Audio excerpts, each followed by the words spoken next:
Bonjour, ça fait longtemps que je n'ai pas fait de vidéo, donc j'en profite, comme c'est le début de l'année, pour souhaiter à tous une excellente année artistique, avec plein de joie et d'épanouissement de toutes sortes grâce à l'art. Voilà, alors je voulais commencer en répondant à une question qui m'est souvent posée, le problème des influences. Est-ce qu'il faut se laisser influencer ou est-ce qu'il faut se couper et puis essayer de uniquement vivre à l'intérieur de sa tête pour être créatif? Je vais me permettre de donner ma réponse, hein. Je veux dire, elle n'est pas universelle, mais enfin bon, c'est un point de vue, je suis prêt à en discuter. En fait, nous ne sommes pas seuls dans un monde inconnu.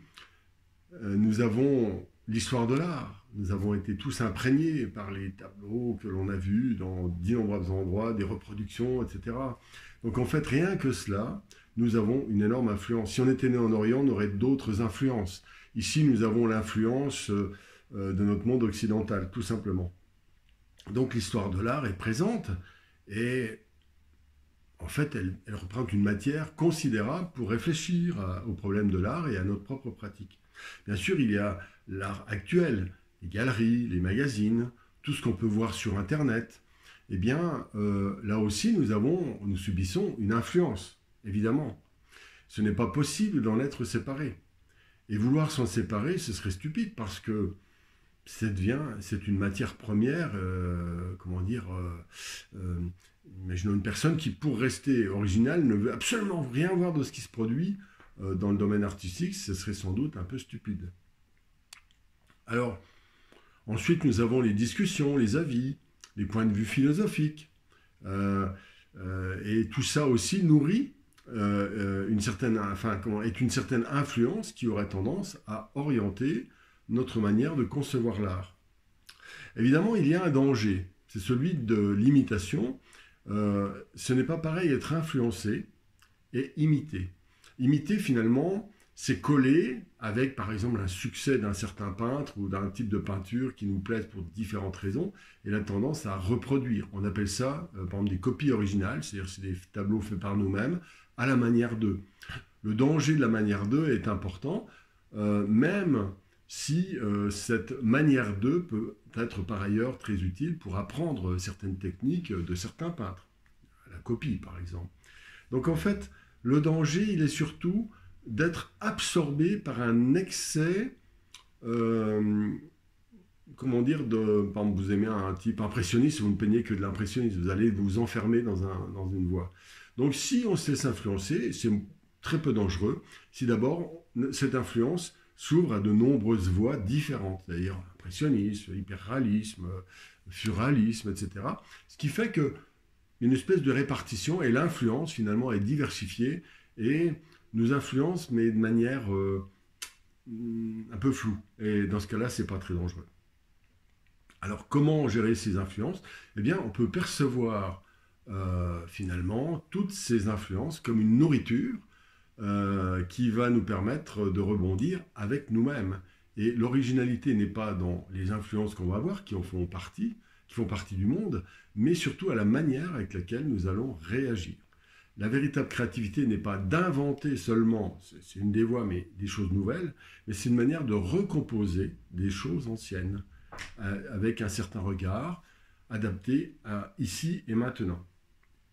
Quelque part, nous apprenons à surfer sur la réalité qui est vaste. Alors il y a celle des arts, donc des influences artistiques que l'on peut voir, mais il y a aussi d'autres équilibres, c'est que nous sommes influencés par la nature, par un type de lumière, par un type de couleur, une esthétique qui nous environne. Et ça fait partie de notre vie quotidienne. Donc en fait, à partir du monde artistique qui nous environne, et puis du contact avec la nature et du lien que nous établissons avec la nature, nous pouvons, avoir un panorama, une espèce de toile de fond qui devient notre monde, notre conscience. Et c'est notre originalité, c'est une manière de jouer avec tout ça. Alors, l'outil principal, je le répète à chaque fois que je fais une vidéo, c'est le travail, c'est-à-dire le développement technique.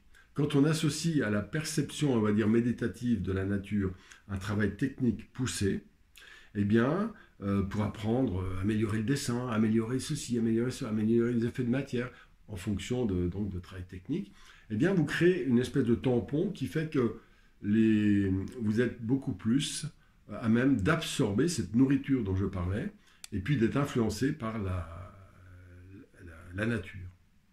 L'ensemble, évidemment, il ne faut pas se prendre trop au sérieux. Le tableau n'est que le témoin d'une certaine démarche intérieure, et il est important d'utiliser ce tableau comme une interface pour méditer le monde tel qu'il est, et puis s'en amuser, jouer avec. Tout devient un jeu créatif dans ce cas, et l'originalité est surtout dans votre attitude, dans notre attitude, et il n'y a pas trop de questions à se poser. Voilà, il faut simplement avoir du bon sens et profiter de tout ça. Et puis après, il y a un problème de rythme. C'est-à-dire si vous regardez trop le travail des autres et pas assez la nature, vous aurez des tendances à tomber dans certains artifices. Si vous êtes que dans la nature et pas du tout dans le travail des autres, vous pouvez, quoique la nature, à mon avis, c'est pas un problème. Si vous travaillez trop techniquement, vous pouvez vous enfermer dans des processus techniques. En fait, c'est du bon sens, il n'y a pas de règle générale.